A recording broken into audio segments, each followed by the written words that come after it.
My parents announced they were giving my sister the family house worth $600,000. They had one problem. My name is on the deed and I never agreed to any of it. Posted to R. True off my chest. There is a particular kind of silence that happens when a room full of people realizes, all at once, that the plan they have been celebrating for the past 40 minutes is not actually legal. It is not the silence of shock exactly. It is more like the silence of a machine that has been running smoothly and has just encountered something it was not built to process. Gears looking for the next position and not finding it. I have been in a lot of uncomfortable silences in my life. That one, at my parents' dining room table on a Sunday afternoon in November, with my mother's good china on the table and a bottle of wine already open, and my sister Natalie wearing the expression of someone who has just been told she is getting everything she wanted. That silence is the one I will remember for the rest of my life. My name is Caroline Yosei. I am 36 years old. I have a sister named Natalie who is 32 and parents named Gerald and Margaret who are 64 and 61 respectively, and a family history that is, on the surface, unremarkable. 2 daughters, 1 house, a lifetime of ordinary dinners and holiday traditions, and the kind of low-level family dynamics that you do not think to examine until the day they produce a moment like the one I just described. I am going to tell you everything. It is going to take a while. But I think the whole shape of it matters, so please stay with me. Let me start with the house. The house is a 4-bedroom craftsman-style property in a neighborhood that has, over the past decade, become one of the more desirable zip codes in our city. My parents bought it in 1991 for what was, at the time, a significant stretch, something in the neighborhood of $180,000, which represented most of their savings and a mortgage that took them 20 years to pay off. They raised Natalie and me in that house. All of the furniture of my childhood is in that house. The kitchen table where I did homework, the back porch where my father taught me to play chess, the hallway where Natalie and I measured our heights against the door frame every birthday until we left for college. The house is currently worth, according to 3 separate appraisals conducted in the past 18 months, approximately $600,000. In a different market, it might be worth more. In this one, 600,000 is the number everyone agrees on, and it is a number that changed the way certain members of my family thought about what the house meant and what should happen to it. My name is on the deed. Not my parents' names alone, mine too, alongside my father's. This happened 11 years ago, when I was 25, under circumstances I will explain shortly. The deed has not changed since. My name has been on it for 11 years, through every family dinner and holiday gathering and phone call that did not once reference the fact that the property was not solely my parents to give away as they chose. This is the thing they forgot or chose not to think about or assumed would not matter. It matters enormously, but I am getting ahead of myself. 11 years ago, I was 25 and working my second year at a mid-sized accounting firm. I was making decent money for my age, not spectacular, but enough to live on and save a little. And I had recently passed my CPA exam, which meant that the people around me had begun consulting me about financial decisions in a way they had not before the letters appeared after my name. My parents came to me in the spring of that year with a problem. My father had taken an early retirement package from his company, not entirely voluntary, the kind of package that is framed as optional but carries an implicit message. And my mother's income as a school administrator, while stable, was not enough on its own to service the mortgage and cover their other expenses. They were not in crisis, but they were looking at 5 more years of mortgage payments and doing the math on my father's pension and understanding that the margin was tighter than comfortable. They asked me if I would be willing to help them make the mortgage payments. Not all of them. They could cover most of it, but a supplemental contribution each month that would give them breathing room while my father transitioned into his post-retirement financial reality. They named a figure. It was $450 a month. I said yes. Of course I said yes. They were my parents. They had paid for my college education, which was not nothing.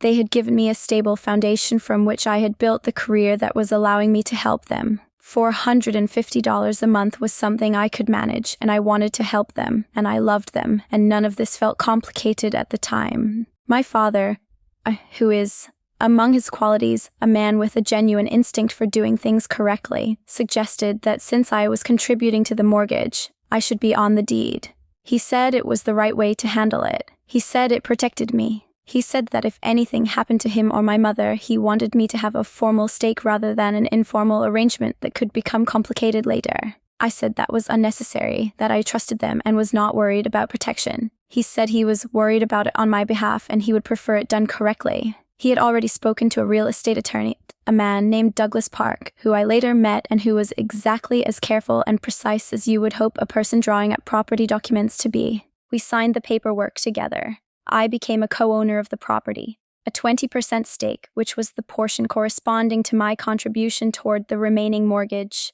My father retained 80%. My mother was not on the deed, which was a decision my parents had made for their own estate planning reasons that I did not fully understand at the time and did not ask about. I made those contributions every month for the next 5 years until the mortgage was paid off entirely. By that point, I had contributed somewhere around $27,000 in addition to my initial costs, attorney fees and recording fees, and the minor administrative expenses of adding a name to a deed. When the mortgage closed, we had a small family celebration. My father shook my hand. My mother made my favorite meal. We did not discuss what would happen to the house eventually because it was not a conversation that felt urgent. My parents were in their mid-50s. The house was theirs. My stake in it was documented. The future was far away. It stayed far away until Natalie got engaged. Natalie is 4 years younger than me and has, for as long as I can remember, occupied a different position in our family than I have. I do not say this to be resentful. I have done enough work on myself in therapy to understand the difference between observation and grievance. But as a fact of our family's dynamics that is relevant to understanding how the Sunday dinner conversation was able to happen at all. Natalie is the younger child, the one my parents worried about more visibly and therefore, in the logic of parental love, the one who received more active attention and intervention. She had a harder time in school. She had a harder time finding her direction professionally. She went through a period in her mid-20s that was genuinely difficult. A relationship that ended badly, a job loss, a period of depression that the family rallied around with appropriate concern. I rallied too. I was her sister and I loved her, and when she needed someone to call at 2 a.m, I was the one she called, which I mention not to claim credit, but to establish that our relationship was, for most of our lives, genuinely warm. She met a man named Dominic 3 years ago. He is pleasant enough. I say that precisely because pleasant enough is the accurate description, which is to say he is not unpleasant, but neither has he ever made me feel that he was exactly what I would have chosen for her if I were choosing. He's comfortable in the way of someone who has not had to work very hard for the things he has, which is not a character flaw exactly, but is a quality I have found, in my professional life, to correlate with a certain attitude toward money that concerns me. This concern turned out to be relevant. Natalie and Dominic got engaged in August. The family was happy. I was happy. I attended the engagement dinner and gave a toast that I was told was lovely, which it was, because I meant it sincerely. I like seeing Natalie happy. I always have. The Sunday dinner in November was called, as I understood it, a family planning conversation about the wedding. I drove 40 minutes to get there. I brought a bottle of wine. I was in a perfectly good mood when I sat down at the table with my parents and Natalie and Dominic and smiled at the good china and accepted a glass of wine and waited for the conversation to begin. My father started talking about the house about 20 minutes in the way he moves toward important topics, slowly, with contextual preparation, like a man laying groundwork before placing the structure. He said that he and my mother had been doing a lot of thinking about the future. He said they were getting older and that the house was a significant asset and that they had been thinking about what made the most sense for the family going forward. He said they had discussed it at length and had arrived at what they believed was a fair and loving decision. He said they were going to give the house to Natalie and Dominic as a wedding gift. Natalie made a sound that I can only describe as the sound of someone receiving something they had been hoping for but had not been certain was coming. Dominic smiled in a particular way. My mother looked at me with an expression that was warm and certain, the expression of someone who has decided that the decision is generous enough that everyone's response to it will be positive. I sat very still. My father kept talking. He said they planned to transfer ownership before the wedding so that the couple could begin their lives together with stability and security. He said he and my mother would continue to live in the house. There was a suite on the ground floor that they would occupy, and that Natalie and Dominic would effectively become the owners and could make decisions about the property as they chose. He said he knew this was a significant gift and that he hoped Natalie understood how much it represented. My mother looked at me again. She said, "We know it's a lot. We hope you understand." The implication in that sentence, the thing she was not saying directly, was that she expected me to understand that this was happening, to receive it as the gracious and loving family decision it had been framed as, and to respond with the warmth and support appropriate to a daughter witnessing her parents do something generous for her sister. There was a silence, and then I said very quietly, "I need to tell you all something. I want to describe the next 4 minutes as accurately as I can because I think the accuracy matters," I said as calmly as I was able to. "I'm not sure how you're planning to do this because my name is on the deed. I've been a co-owner of this property for 11 years. Any transfer of ownership would require my signature and I haven't agreed to this." The silence I described at the beginning of this post, the machine grinding to a halt silence. That is the silence that followed that sentence. My mother's expression changed, not to anger immediately, to confusion first. The genuine confusion of someone who has been planning something for long enough that the plan became real to them and who is now encountering a piece of reality that the plan did not account for. She looked at my father. My father looked at the table. Natalie looked at Dominic. Dominic was still smiling, but the smile had shifted slightly, recalculating. My father said slowly, "Your name is on the deed." I said yes. He said, "I had forgotten that." I want to be precise about my reaction to that sentence, because it is the one I have thought about the most in the months since. He had forgotten. Not maliciously. My father is not a malicious man. He had simply, over 11 years of living in that house and thinking of it as his home and making plans about its future, allowed my stake in it to recede from his active understanding of the situation. The deed was a document from a long time ago. The monthly contributions had stopped 5 years ago when the mortgage was paid off. In the intervening years, I had not been a presence in the house in any practical sense. I did not live there. I did not maintain it. I did not involve myself in decisions about it. And so, gradually, and without anyone making a specific decision to forget, my 20% ownership had simply become less real to my parents than their 80% ownership, until the point where they had planned an elaborate gift involving property they did not fully own, without thinking to check. The silence stretched. And then my mother said, "Well, we'll need to talk about this." The conversation that followed at the table was not the full conversation. The full conversation happened over the next 3 weeks in several stages, and I want to walk you through each of them because they tell the story of how my family processed a situation that confronted, directly and uncomfortably, some assumptions they had been living inside for a long time. Stage 1 was the dinner table itself, which continued for another hour in a state of managed awkwardness. Natalie was quiet.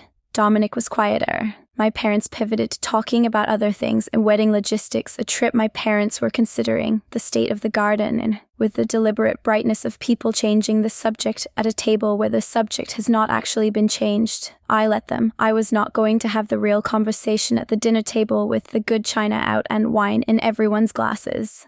I said my goodbyes at a reasonable hour and drove home and called my best friend Adis from the car. Adis, who has known me since graduate school and who has the particular gift of listening without immediately solving, stayed on the phone with me for 90 minutes while I talked through what had happened. She asked good questions. She did not tell me what to do. At the end, she said, "Whatever you decide, make sure it is actually your decision and not a decision you make because you feel like you have to." That was the right thing to say. I told her so. I went to sleep. Stage 2 was a phone call from my mother the next morning. She said she wanted to talk. I said I was at work and could she call me in the evening. She called at 7. The conversation had 2 phases. The first phase was my mother explaining, with evident care and some emotion, the reasoning behind the decision to give the house to Natalie. She said that Natalie was getting married and starting a family and needed stability. She said that Dominic's income was inconsistent. She said this in a way that I think was meant to explain why Natalie needed the house rather than as an acknowledgement of my earlier concern about him, but it landed for me as both. She said that I was settled, that I had my own apartment, that my career was strong, that I did not need the house the way Natalie needed it. I listened to all of this, and then I asked the question I had been holding since the dinner table. "When were you going to tell me?" She was quiet for a moment. She said they had assumed I would be supportive. She said they had not anticipated that my name on the deed would be a complication. She said the word complication in a way that told me she still did not fully understand that what I was holding was not a technical obstacle to a plan, but an actual stake in a property that I had earned and paid for and never agreed to transfer. I said, "Mom, I put $27,000 into that house and 5 years of monthly payments. My name is on the deed because Dad thought I should have formal protection for my contribution. He was right to think that. And now you're asking me to give up my stake in a property worth $600,000 without having discussed it with me first.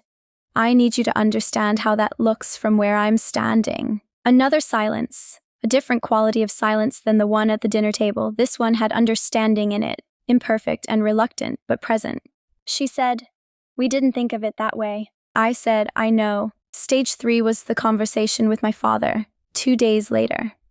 My father is a more direct communicator than my mother when the subject is serious. He is less comfortable with difficult conversations, but more likely to get to the actual point of them when he engages. He called me on a Wednesday evening and said he had been thinking. He said he understood that the situation was not what he had been describing it as. He said he was sorry he had forgotten about the deed and that he should not have allowed that to happen. He said he did not want me to feel disregarded. I said I appreciated that. I said I needed some time to think about what I wanted to do and that I would be in touch. He said, "What are you thinking about doing?" I said, "I'm not sure yet, but I have options and I'm going to make sure I understand them before I make any decisions." He said, "Okay." He said he trusted me. I think he meant it. Stage 4 was the one I was dreading. Natalie. Natalie called me on a Friday night. 10 days after the dinner, I had been expecting the call and had been thinking about what I wanted to say and how to say it in a way that was honest without being cruel, which is a harder calibration than it sounds when the person you are talking to is your sister and you have loved her for 32 years. She started by saying she did not want this to become a thing between us. She said the house was not worth damaging our relationship. She said she wanted to work something out that felt fair. I said I wanted that too. And then she said, "I just don't understand why you would want to hold on to a stake in a house you've never lived in. It feels like you're blocking something out of principle rather than need." I want to give Natalie credit for saying that directly to me rather than through other channels, because directness in our family is not always the default and it mattered that she was attempting it. But I also want to be honest about what that sentence contained, because it contained a version of the family story that I needed to address. I said, "Natalie, I contributed $27,000 to that house and 5 years of monthly payments so that Mom and Dad could stay in it when Dad's income changed. I did that because I loved them and because it was the right thing to do. The deed was Dad's idea, not mine, because he felt I deserved formal protection for my contribution. Now I'm being asked to give up my stake in a property worth $600,000, which represents, conservatively, $120,000 of value, without having been consulted, without it being framed as a request rather than a plan that was already made, and with the explanation that I don't need it because I'm doing okay. I need you to understand why that doesn't feel like a simple question of principle versus need." Natalie was quiet for a long time. She said, "I didn't know the full story." I said, "I know. I don't think any of you did." She asked what I was going to do. I said I was going to talk to an attorney and figure out my options and that I would come back to the family with something concrete once I had done that. She asked if I was going to make things difficult. I said I was going to make sure I understood my position and that what happened after depended on how the family was willing to engage. I called an attorney the following Monday. Her name was Rebecca Thornton. She had been recommended to me by a colleague who had used her for a property matter 3 years earlier, and the recommendation was straightforward. She is thorough. She does not waste time, and she gives you honest information even when the honest information is not what you hope to hear. All of those things turned out to be accurate. I laid out the full situation in our first meeting, the original deed transfer 11 years ago, my 20% stake, the family's plan to transfer the property to my sister, and the fact that I had not been consulted before the plan was announced as decided. Rebecca listened carefully, asked specific clarifying questions about the deed language and the nature of the co-ownership, and then gave me her assessment. My position was straightforward. As a co-owner of the property, I held a legal stake that could not be transferred without my consent. The family could not give the house to Natalie without my signature on the transfer documents. My 20% stake in a property valued at $600,000 represented $120,000 of equity. There was no legal mechanism by which good intentions or family custom or the belief that I did not need the money could override the documentation. She outlined my options clearly. Option 1. I could agree to the transfer, releasing my stake voluntarily. This could be structured as a gift to my parents, effectively forfeiting my $120,000 stake. Or it could be structured as a buyout in which Natalie and Dominic or my parents paid me the fair market value of my share before the transfer was complete. Option 2, I could do nothing, maintaining my stake in the property indefinitely. As a co-owner, I had rights to the property that would complicate any future sale or transfer if I did not agree to them. Option 3, if the relationship became untenable and a negotiated solution was not possible, I could petition for a partition of the property, which is a legal process by which co-owners who cannot agree on what to do with the shared property can force a resolution, typically a sale, with proceeds divided according to ownership stakes. Rebecca said, the cleanest outcome for everyone is probably a negotiated buyout, but that requires the other parties to agree that a buyout is appropriate, and from what you're describing, they may not be there yet. I said, yes, they're not there yet, but I think they need to understand that these are the options before we can have a real conversation. She said, would you like me to send a letter? I said yes. The letter went out 2 weeks after my meeting with Rebecca. It was addressed to my parents since they were the 80% owners and the parties who had initiated the proposed transfer. It was formal and precise and did not contain anything inflammatory. It simply laid out the legal reality of the co-ownership, noted that any transfer of the property required my consent, and indicated that I was willing to discuss options for resolving the situation, including a buyout of my stake at fair market value, but that I was not in a position to simply waive my ownership interest without consideration. My mother called me 40 minutes after the letter arrived. I will not reproduce that conversation in full because the parts of it that matter are the emotional contents, and I want to describe those accurately rather than quoting dialogue that I am reconstructing from memory under stress. My mother was upset. This is an understatement. She was upset in the specific way of someone who had framed a situation as a generous and loving act and who was now being told, by their own child, through a legal letter, that the generous act had not been theirs to make. She said she felt like I was treating the family as adversaries. She said she had not expected this from me. She said Natalie was devastated. She said she thought I was being vindictive because I was jealous of Natalie getting something significant. I let her say all of it. I did not interrupt. When she finished, I said, Mom, I am not jealous. I am not vindictive. I am a person who holds a legal stake in a property that I earned and paid for, and I am asking to be treated as though that is real. That is all I am doing. She said, you could have just come to us first instead of sending a letter from a lawyer. I said, I came to you at the dinner table and then I called you, and then Dad called me, and then I talked to Natalie. I tried to have the conversation directly for 3 weeks.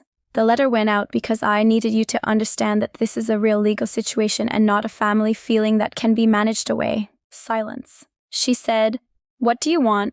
I said, I want to be bought out at fair market value for my 20% stake. $120,000. If that's not possible for Natalie and Dominic, then I want to talk about other structures, a payment plan, an agreement that gives me the right to be bought out at fair market value if the property is ever sold, something that acknowledges that what I contributed is real. What I cannot do is sign over my stake for nothing and pretend I'm fine with it, because I am not fine with it and pretending would be dishonest. She was quiet for a long time. She said, I need to talk to your father. I said, take the time you need. The negotiation took 6 weeks. I will compress it here because the details of it are less important than the shape. The back and forth, the proposals and counter-proposals, the conversations that went sideways and had to be restarted, the moments of genuine connection and the moments of entrenched position-taking that are inevitable when money and family and hurt feelings occupy the same space. Dominic, it turned out, had some savings that no one in my family had known about. Not a fortune, but enough to be relevant to the conversation. Natalie had a retirement account she was unwilling to touch, which was a reasonable position and one I respected. My parents had limited liquid assets beyond the house equity itself. The solution we arrived at was imperfect and negotiated and honest about being both of those things. Natalie and Dominic would pay me $75,000 from Dominic's savings as an initial buyout payment. The remaining $45,000 would be structured as a promissory note, a legally binding agreement that they would pay me the remainder within 5 years, with a modest interest rate secured by the property itself. My parents would agree to a right of first refusal clause in any future transfer of the property, meaning that if Natalie and Dominic ever sold or transferred the house, I had the right to purchase it before they offered it to anyone else. Rebecca reviewed the structure and confirmed it was sound. I signed the documents on a Thursday morning in February. Natalie and Dominic signed the same day. My parents signed as the 80% transferors. The property transferred. I walked out of the attorney's office with a signed promissory note, a check for $75,000, and a sense of something I want to try to describe accurately. It was not triumph. It was not vindication. It was not the particular satisfaction of having won something. It was closer to the feeling of having been honest about something real in a situation where being dishonest would have been easier and cheaper in the short run, and of having reached a resolution that reflected that reality rather than papering over it. It was not a feeling I had to manufacture. It was just there, quiet and clean, on a Thursday morning in February. I put $50,000 into a down payment on a property I had been watching in a neighborhood 2 miles from where I currently rented. It is a 2-bedroom condominium with high ceilings and a balcony that gets afternoon light, and it is mine in a way that nothing I have ever owned has been mine, because the ownership is uncomplicated and undiluted and entirely the product of my own decisions. The remaining $25,000 went into an investment account that I am letting grow while I wait for the promissory note payments to arrive, which they have been on schedule for the 7 months since the agreement was signed. I have been in my condo for 5 months. The balcony has a small table and 2 chairs. I drink my coffee there on weekend mornings and read. It is one of my favorite things that I own. Sometimes I sit there and think about the full arc of what happened. The 25-year-old who agreed to go on the deed because her father thought it was the right thing to do. The Sunday dinner. The silence. The letter. The negotiation. And I try to locate what I actually feel about it. What I feel is complicated and various and changes depending on the day and the light and how much coffee I have had. The family, as it is now, is in a state of reconstruction. I want to be honest about this because I think honesty about the post-conflict period of family stories is where the real information lives. My parents and I are in contact. Regular contact, Sunday phone calls with my father which have resumed their old rhythm, and less frequent calls with my mother that have a careful quality I am trying to be patient with rather than frustrated by. She has not apologized directly for the way the announcement was made, for the fact that a plan was built around my property without consulting me. I do not think she fully understands, even now, why the legal letter was necessary rather than a failure of family loyalty. But she is showing up. She calls. She asks about the condo. Last month she asked about my work in a way that was genuinely curious rather than a social convention, and we talked for 40 minutes about a project I had been excited about, and I realized midway through the conversation that we had not talked like that in years and that I had missed it. Natalie and I are in a more careful place. We see each other at family occasions and the warmth is real, but the ease is not fully restored. She sent me a long message a few months after the resolution that was more honest than I expected. She said she had not understood the full scope of what I had contributed or what my stake represented, and that when she understood it, she was ashamed of how she had received the original news. She said she was glad we had not let it become a permanent fracture. I wrote back with equal honesty. We are not where we were. We are finding our way to something new, which I think will eventually be better than what we had before, precisely because it is no longer operating on unexamined assumptions. Dominic has been paying the promissory note on time, which is the form of character evidence I find most reliable. I want to close with the thing that this whole experience taught me, stated as clearly as I am capable of stating it after a year of living with it. Documentation is love made practical. I do not mean this cynically. I mean it in the exact way I said it. When my father put my name on that deed 11 years ago because he thought I deserved formal protection for my contribution, he was doing something loving. He was acknowledging that my investment was real and that real things deserve real protection. He was treating me as a full participant in a financial arrangement rather than a silent contributor whose stake could dissolve whenever it became inconvenient. The tragedy. The thing I turn over most often when I think about the Sunday dinner and the 40 minutes of celebration before I said what I had to say is that he forgot not the love that motivated the decision, but the practical reality of it.